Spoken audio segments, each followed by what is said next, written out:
Salam saudara semuanya, welcome to Gibeon Church.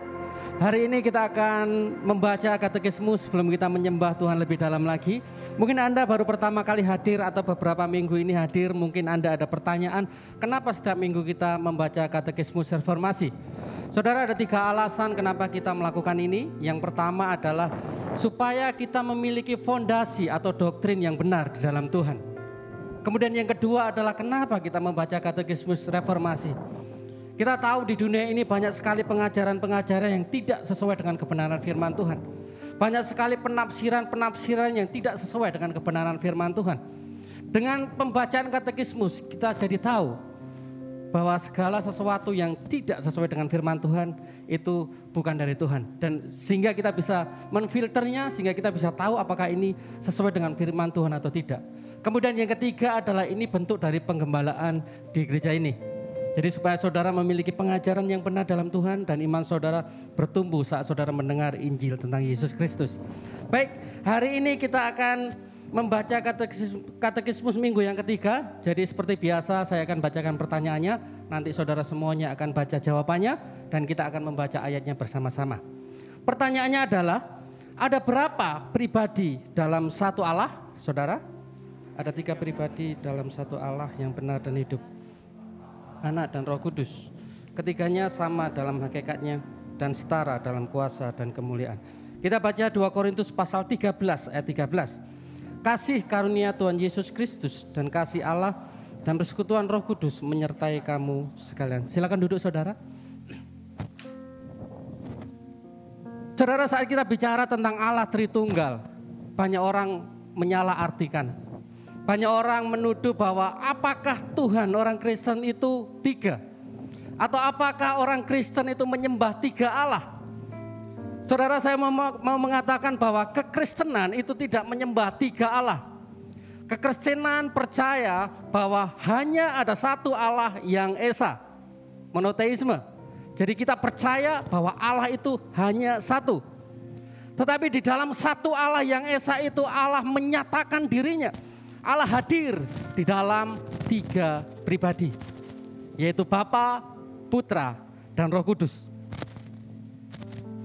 Di dalam Allah, di dalam 3 pribadi ini sama hakikatnya, setara di dalam kuasa, di dalam kekudusan, di dalam kemuliaan, di dalam keagungannya. Tidak ada yang lebih tinggi dari ketiga pribadi ini. Semuanya sama. Saudara, sekarang pertanyaannya, apakah pentingnya bagi kita untuk memahami tentang doktrin Allah Tritunggal? Saudara, kalau kita tahu bahwa Allah kita satu hakikat 3 pribadi, itu menunjukkan sebuah kesatuan yang utuh tentang keselamatan kita. Kita tahu bahwa pada waktu manusia jatuh di dalam dosa, pada waktu manusia mulai terpisah dari Allah, maka pada waktu itulah Bapa merancangkan keselamatan bagi kita, bagi manusia. Dia merancangkan keselamatan itu. Kemudian Sang Putra, yaitu Sang Firman, Logos, dia berinkarnasi menjadi manusia untuk mati di kayu salib, menyelamatkan kita, menebus kita dari dosa, mengalahkan kutuk dosa, mengalahkan maut, dan membebaskan kita dari kutuk.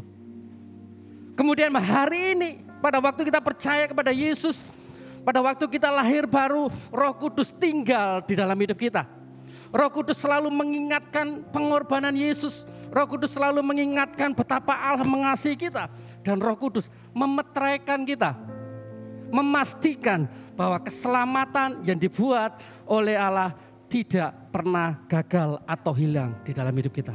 Wow, ini adalah hal yang luar biasa, saudara. Kalau kita tahu sebuah kebenaran yang luar biasa, keutuhan tentang keselamatan ini, maka kita bisa bersyukur. Ini adalah penghiburan yang luar biasa bagi kita. Amin. Mari kita berdiri sama-sama. Saudara, mari pada hari ini saya memberi waktu buat kita semuanya untuk merenungkan betapa Allah mengasihi kita dari awal kejatuhan manusia. Dia merancangkan tentang keselamatan kita. Kemudian 2000 tahun yang lalu Sang Putra berinkarnasi menjadi manusia, mati bagi kita, menebus dosa kita, mengalahkan maut. Dan Roh Kudus sampai hari ini Dia tinggal di dalam hidup kita. Dia memastikan bahwa keselamatan itu tidak akan hilang dalam hidup kita. Mari kita mau merenungkan itu. Terima kasih Tuhan, terima kasih buat anugerah-Mu yang luar biasa, buat kasih-Mu yang luar biasa bagi kami. Terima kasih buat karya terbesar, karya keselamatan. Karena Engkau telah mengalahkan musuh terbesar kami, yaitu kematian dan maut. Dan kami bersyukur jika hari ini, sampai hari ini dan sampai selamanya Roh Kudus tinggal dalam hati kami, dalam hidup kami. Sehingga sampai kami pulang nanti, kami akan bersama-sama dengan Engkau dan kami akan bersekutu menikmati kasih-Mu selama-lamanya di dalam kekekalan. Ini adalah mujizat yang terbesar yang kami terima. Inilah ucapan syukur kami di dalam nama Bapa, Putra, dan Roh Kudus, Allah Tritunggal yang Esa, yang kudus. Haleluya. Amin.